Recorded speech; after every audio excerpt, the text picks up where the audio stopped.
God, you're so American. Oh, I'm so sorry. my name is Jess. I am a photographer, videographer, interviewer, all the good things. But I'm joined with the Living Tombstone. Oh my goodness. You guys have Hello. sold out your Australian tour like within a week of announcing it. Have you Yeah. you haven't been to Australia before though, have you? No, we haven't. So I guess our fans there are excited to come catch a show. We are, trust me. Little 14-year-old Jess listening to her broken earphones on the bus to school at 7 a.m. blasting Tombstone is thriving right now. Like, you don't Amazing. understand. The enthusiasm has been Oh, incredible yeah. online. And also and a lot of very upset people in Perth that were only on the East Coast. Oh yeah. But Yeah. you know, we'll get back. We'll get Can't back. win them all, eh? Can't win them all. Yeah, yeah. So your second debut studio album is titled after your tombstone, Rust. So this is the Sam show now. Sorry. And if 01 is about looking I can leave Rust, this fine. Yeah. yeah, get out of here. What are you doing? Rust is about looking outwards, and it is about a new rebellion during a dystopia. And Orphans, your latest music video, is in fact about a group of people riding against a dictatorship. Here I thought maybe it was about daddy issues, given Tell Me I Have a Father, but it is not. It is a dystopian thing. Is so the arc in your album, it's always been very narrative when you're writing. What is the story going on? What's the tell me? So a big part of it is, you know, taking these themes that are evergreen because like, you know, history doesn't repeat itself, but it rhymes, right? So these things that happen that plague society that are these societal ills of like hierarchy and greed and authoritarianism and just taking those and exaggerating them to this like stylized sort of cyberpunky dystopian vision of this and so much of it is just about taking little slices of a universe like that and examining it from different angles. So like something like Be Alone is about just like sort of the panic and anxiety of like feeling like you're at the end of the world and the isolation that comes from it and the sort of the drive, the need to try and find community in these difficult times. Something like Orphans is about the people who get pushed and forgotten and pushed to the margins of a society and like what is it like when they take back their power. We have so many songs in this. I mean, Malibu Pier is a song that is about climate change. But we have a lot of songs in this that are really just about taking things that we see now and in history and extrapolating them forward and outward and bigger. Yeah, I've been given a sneaky little preview of the album thanks to your management, and I've got to say, This Will Be Our Year is the final. I don't know if I can say the titles because they aren't actually technically announced yet. So we're announcing them tomorrow. So if this comes out at before tomorrow, Amazing, great. Spoilers, everybody. yeah.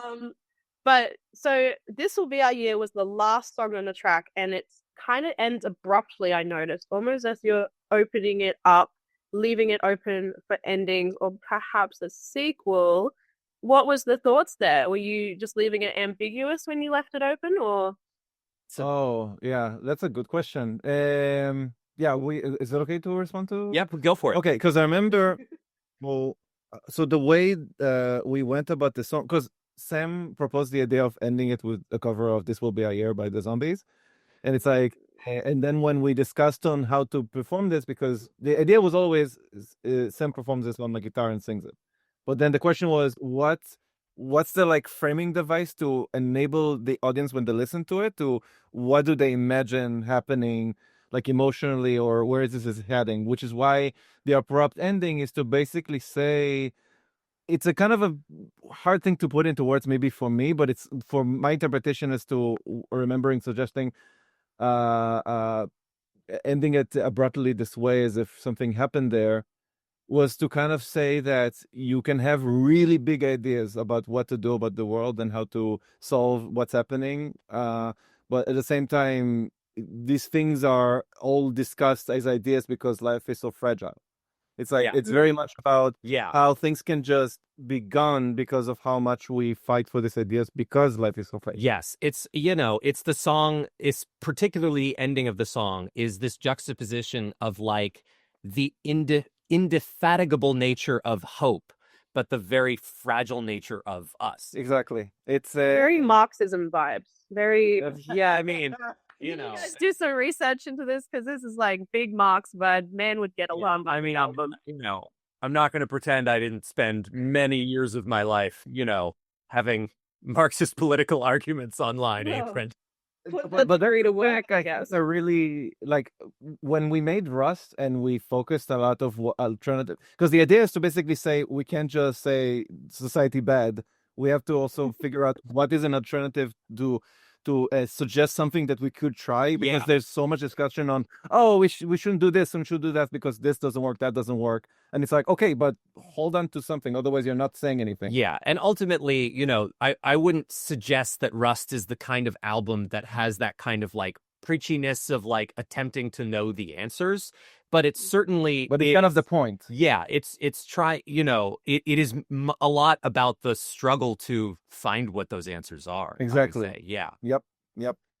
Do you think Yeah. you reflected that short little bit in how you released your singles? Because you didn't release Rust itself as a single with what you've released so far. So how did you go about picking what singles you would release before the album, which is dropping on my birthday? Thank you so much for that. How did you do that? Happy birthday, bro. Oh my god. I mean, I think part of it too was generally single selection is like when we play, we just kind of like involuntarily kind of have to move and have a good time. Yes. And there were a lot of contenders. Like we almost made Somebody a single. I wanted Boulder to be one. Boulder when it is was made. like that was a song that getting to do these full-length albums, we have the opportunity to have like real B-side tracks that don't have the responsibility of being singles. And Boulder, we were like, there's no way in the world Boulder will ever be a single. It's in quintuplets. It's super like, it is as sonically alternative as anything else in the album. But it's true that after it existed, we were like, okay, no, actually, this is like... It's very ballsy. But the problem is that we were working on the album as we were choosing the singles, and since Boulder did not exist yet, that's why it was a little bit delayed in that sense. But we're very proud that it's out, because it's like one of my favorite songs that we've done, because I'm so... For me, the theme of Russ is like is to challenge yourself musically and lyrically and say, how do we push the envelope in terms of saying something with ourselves as the Living Tombstone? And I think we managed to do that. Like it was a hard process, but it was one that I'm happy we went through. Yeah, and I'm so proud of it lyrically too. Like I feel like she should be. It's a banger. Yes, I totally agree. Thank you.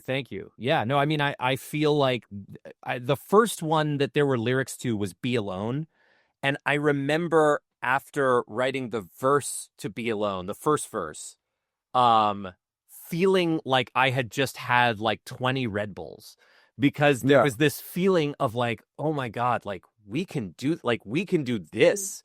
We can do like this kind of album, and the possibilities of what that meant as someone who's interested in like storytelling through music, as someone who's interested in all of the themes that Rust touches on. It's been such a thrill. Yeah. I mean, you've done film and TV writing. So do you think that when you're writing this album, you've got the narrative arc where it's like the beginning, the climax, the resolution? Is that how you set it out? You've got 3 songs and then you do fillers? Or do you just like, you've got a whole plot and you're like, let's just crunch out some writing. Wow, let's go.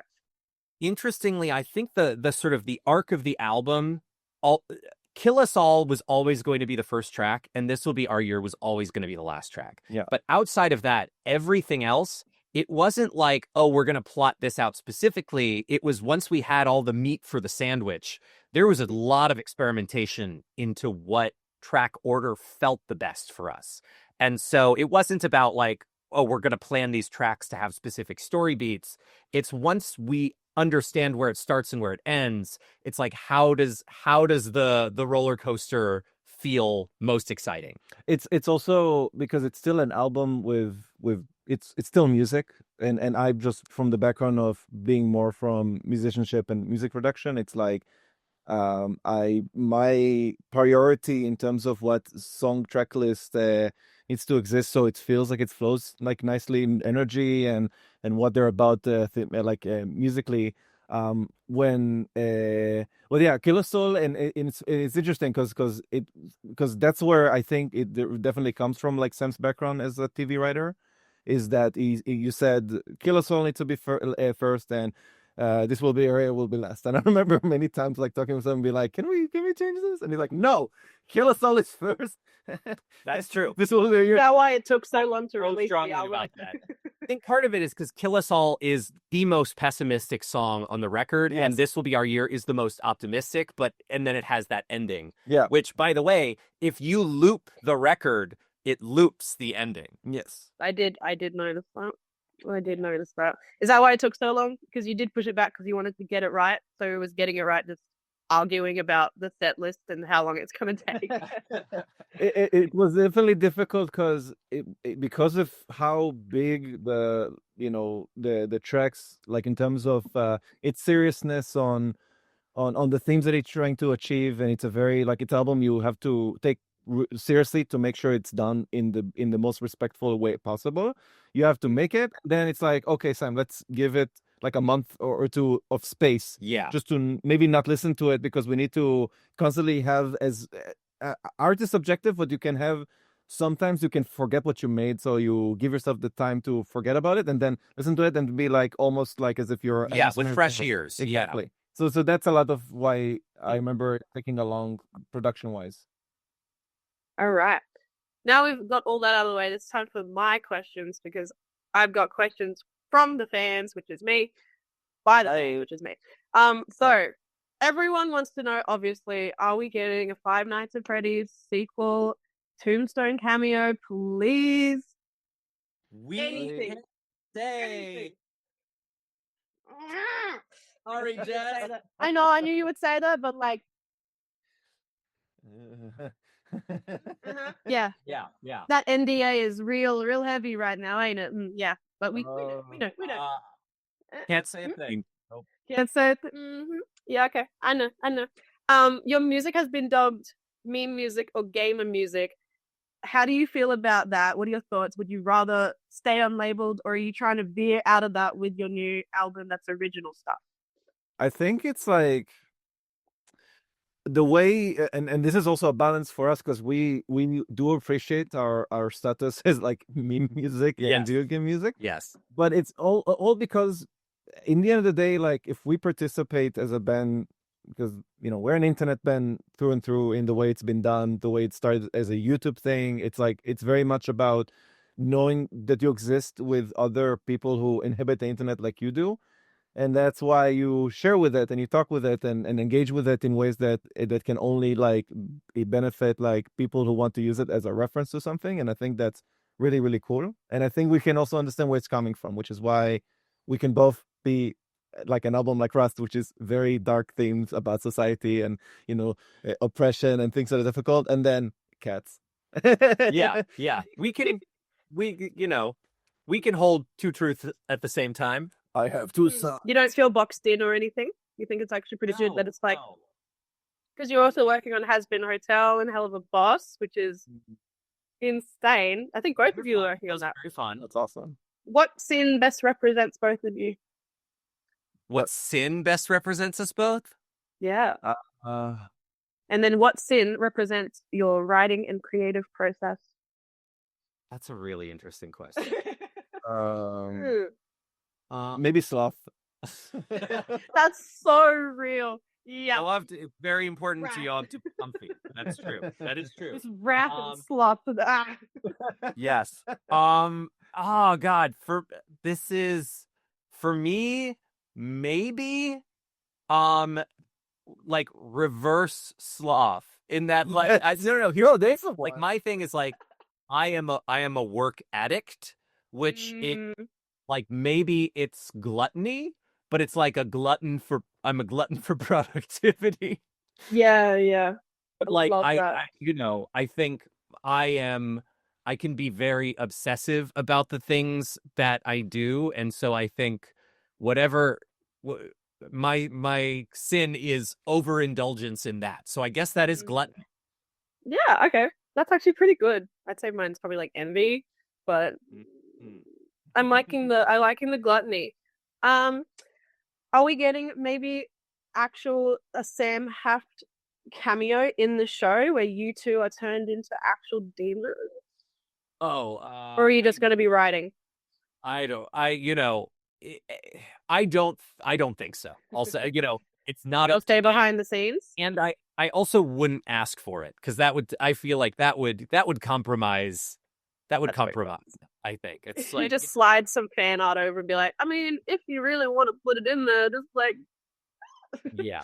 But yeah, let um me tell you, if I somehow got an OC in the show, I think the fans would never stop begging for theirs to. Yeah. do you think I'd be the fan putting base Pandora's is box there. do you think the fan base takes it too far sometimes with your music or your songs and stuff? Do you think it's a bit like too much? Not really. I mean, like I love loving things. I think like the whole thing is with TLT, it's like the roots are in fandom music, and so like I think the great affection for media is so core to who we both are that like it's exciting to see people have that reaction to our stuff. Yeah, I think it's the very fascinating world of a weird mutual love and to a big degree obsession over the things that we're all into on the internet that we can't help but connect a lot on that environment, especially if we make the songs be something that both fans and ourselves can agree on what they could mean to people. So there's a lot of People are still figuring out that Discord is a My Little Pony song. I had someone message me because I announced that I was interviewing, and they were like, "Discord's a My Little Pony song. How do you feel about that? It's like ambiguous. Is that on purpose?" I think fun fact, when the song was first the remix it was first like famous, Homestuck took a hold of it, so it's like immediately became Oh, about yeah, the pony thing, and then Homestuck was like, now it's also ours now because the song. I think that's kind of the reason is that yeah, even though the lyrics heavily reference what Discord the character is, it's literally the title. But I think maybe it's just the fact that the lyrics are easy enough to direct it at somebody else, and it's still a good song. Like it's very universal. Yes, I've heard people think that it's about the messaging app, but I think it might actually be the messaging. No, big time. It's way before Discord. Yeah. Yep. That's so good. Way before. You guys are Yeah. millennials. What kind of tombstone do you want when you die? Ooh, good question. What kind of tombstone do you want when you die? I want the one you can like dance across and it has like the piano tiles on it. You know, those ones? Ooh, oh, like the like Tom Hanks in Big, Yeah, like yeah, like the yeah, xylophone. like a floor piano. I love that. My tombstone is the tapper machine. Oh, a tap. Oh, The yeah. game. Have you ever seen that? The arcade game Tapper? That's serving root beer. That's Yes. so good. No. Seriously, Yoav is one of the best Tapper players I've ever seen. It's like you're truly you are like almost as good at Tapper as you are at like I worked music. at a bar that had tapper, and I was like, I'm just working. It's not like Yeah. no. Yes. This game glues me to Yeah. And The no, tapper machine. And Yeah. what do you want? What's your Hi, name? Todd. Mine will be a big bowl of spaghetti. I don't know. I love it. Mine- So you're for the a big bowl of the spaghetti. No, creativity. Someone have to replace the Yeah. spaghetti. Yeah, maybe Right. maybe something Muppets related. Oh, man writes one album and now his creativity's gone. Yep. Yeah. Yeah. So you're coming to sorry, you're coming to Australia. How do you think your Australian fan base will be different from your typical American ones? I have no idea. It's interesting, like when we go to different places, like culturally and energy and vibe wise, like the fans are always different. Yeah, it's hard to pinpoint it. And I've never been to Australia. I mean, I got to be Sydney, Melbourne, Brisbane, All three awesome cities, and I miss the. It's just been a long time, so the stuff I'm forgetting right now, but I just do really miss going back. It's there's something to how Australians like embrace culture. Like I'm talking about like internet culture in this case because I got to already meet people who are very much into it in Australia, and it's like it's so captivating. There's a different energy to it. It's and like I said, it's hard to explain it in words, but there's something to the way Australians love internet. It's really really endearing. Well, Jess, as an Australian, what is like, is there some like local kind of stereotype of what Australians are like? Oh, they're definitely going to get you to do a shoey. So What's a shoey? You don't know what shoey is? Oh my I don't god. know what a shoey How is. have you never done a shoey? Oh my god, this is so big. What's a So shoey? a shoey is when an American artist comes. We usually get them to do it, but Australians can do it too. It's where you take off your shoe, you pour in a beer, and you shotgun from the shoe. And it's From the shoe that I'm wearing. Yeah. The most Australian thing, and if you didn't come to Australia and do a shoey, the shoe that my foot was in. The shoe that your foot was in, you have to shotgun the beer from the shoe. It's nasty, but if you come to Australia and you don't do a shoey, you didn't come to Australia. Okay. It's I don't know if this is. I might. Everyone shouts shoey in Brisbane. Shoey, you'll know. Well, and they're probably going to get you to do it. And if you don't, we're going to be a little bit disappointed. Okay, I'm gonna buy special shoey shoes. You gotta cop one for the team. I'm so sorry, but it's the most Australian thing you can do. Okay, that's fine. I'll do it. So sorry. At least you're pre-warned. How did you not know? That would have been bad. Okay. Have you given you time? No, you're prepped. I'll be prepared. Yeah. Buy clean shoes for each show. I warn you. Or sometimes people from the audience will give you their shoe. Oh, I'm not going to use their shoe. I think I'll No, I would not recommend. Especially after like a concert. Like I think that is. Yeah, no, don't. But like, you gotta do a shoey. You have to. It's okay. So it's disgusting, but just go. Full sense. Oh, anyway, it looks like it's time to wrap up. I will be in the media pit in Brisbane shooting your show. I'm so excited. Do a little wave, but you probably won't see me in the masks. But if you don't do a shoey, I'm gonna be so mad. No, he'll do a shoey. We'll do a shoey. We'll do a shoey. That was an awesome interview. Thank you so much. Thank you so much for joining me, guys. Oh my god, it's so nice to meet you. You guys are incredible. I can't wait for the show.